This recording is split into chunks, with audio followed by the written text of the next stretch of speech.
Day 41 of the government shutdown, but the light at the end of the tunnel is getting a little bit brighter depending on who you ask. Moderate Senate Democrats broke with party leaders to strike a deal to open the government. The Senate moving towards a vote, but the agreement has Democrats divided because the deal does not extend the Obamacare subsidies the party was holding out for.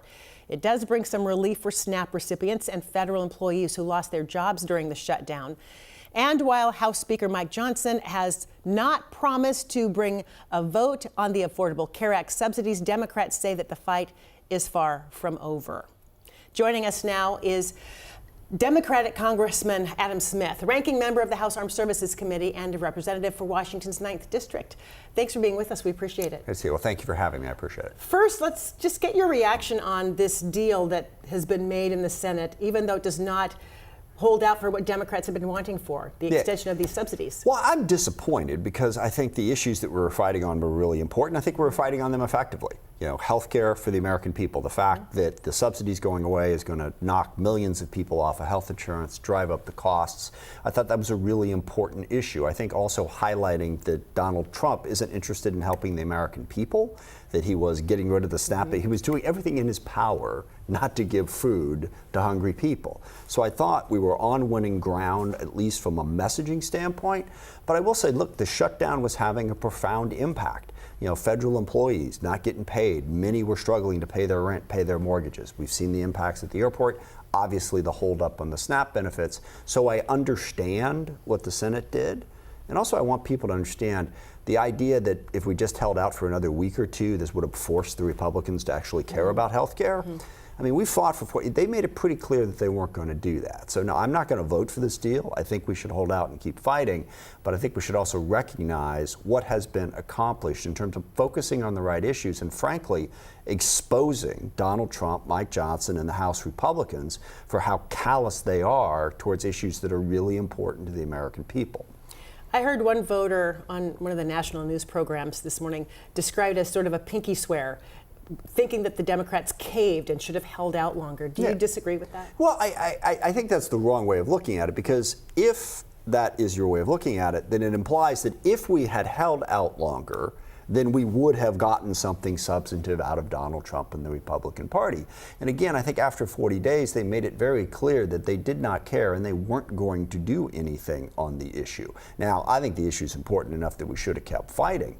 But don't lose track of the fact that for 40 days, we really shifted the attention of the American people on issues that were really important, on health care, on the authoritarian nature of the way Trump is governing. You know, the fact that he's, knocking down the East Wing and building this thing up and having a great Gatsby party down in Florida while prices keep going up. He said he was going to solve that. Now he says he doesn't care. I think focusing on those issues and building a large enough coalition to push back, I mean, that's helpful. That's what we need. It's a long fight. I wish it was a short one. I wish there was one thing we could do to stop this, but it's a longer fight. Now, again, I think we should have kept fighting on this particular ground, but I don't agree with that analysis. Oh, we just caved. What was the point? The point was very important. And it continues to be.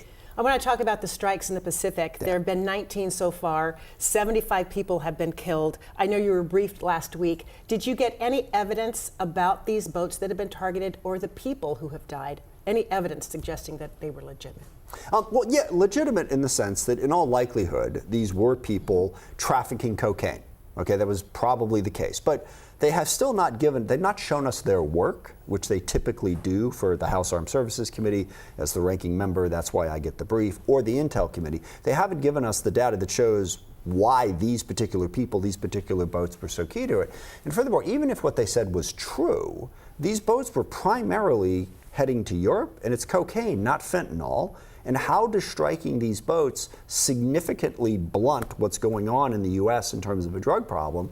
And lastly, what they didn't do was show us that any of this was legal.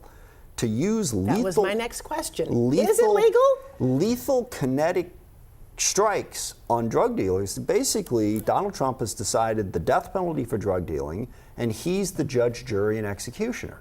That is a massive expansion of presidential power that I don't think is legal, and I think we should block. What is the objective? If there is no fentanyl connection to the United States, the drugs are going to Europe and it's cocaine and not fentanyl. What is the president's objective with these strikes? I asked that very specific question in the little time I had of the 12 of us that were sitting there, and it's not really clear.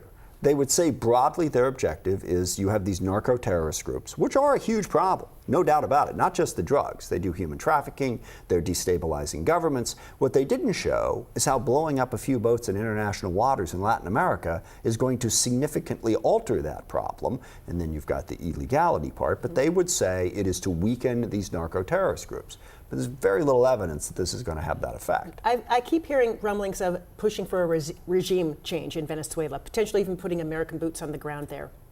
What do you know about that? And is there a connection here? They specifically denied that that was the case. They also specifically denied that they had any plans to do territorial strikes, because all the strikes right now are in international waters. If you hit someone on land, then that is an attack on a sovereign nation. At the same time, though, we've heard President Trump say the exact opposite. Say that he wants the Maduro regime out, that he's talking about doing strikes in Venezuela.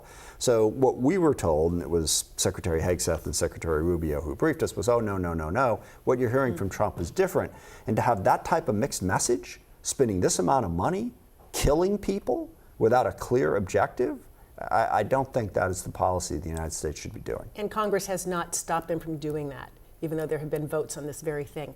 I want to move to one more topic. Sure. Big Democratic wins last week. What do you think that says about momentum of the Democratic Party, and how should Democrats leverage those wins moving forward, looking at the midterms? A few big things. It says we're on the right track, but we still got a long way to go. I mean, Trump is still, president. Republicans control the House, the Senate. We got a long way to go. And what I think it says is the key is to build as large a coalition as possible. And that, I think, is something that we struggle with. We got a big coalition. Every piece of that coalition is fairly well convinced that they're absolutely right and this is what we should do. We need them all. And, we had the contrast. There was a lot of focus on Mondami, a socialist winning the mayorship in New York. New York's a very liberal city, not surprising. But we also had Abigail Spanberger and Mikey Sherrill winning key governorships. We swept state house races in Virginia. And I think that's a huge positive because it shows the big tent. Yes, we elected someone way on the left. We also elected centrist, common sense, practical problem-solving leaders over here. That's what we're going to have to do. It's going to have to be a big tent. And part of a big tent is there's going to be things you don't agree with. And you got to figure out how to work together to get through that. So we got a lot of work to do, but it was a huge positive step after a very, very tough year. Congressman Adam Smith, we so appreciate you taking the time to be in here to explain it to us. It was good to see you. Thank you so much for your time. Thanks. Good to see you.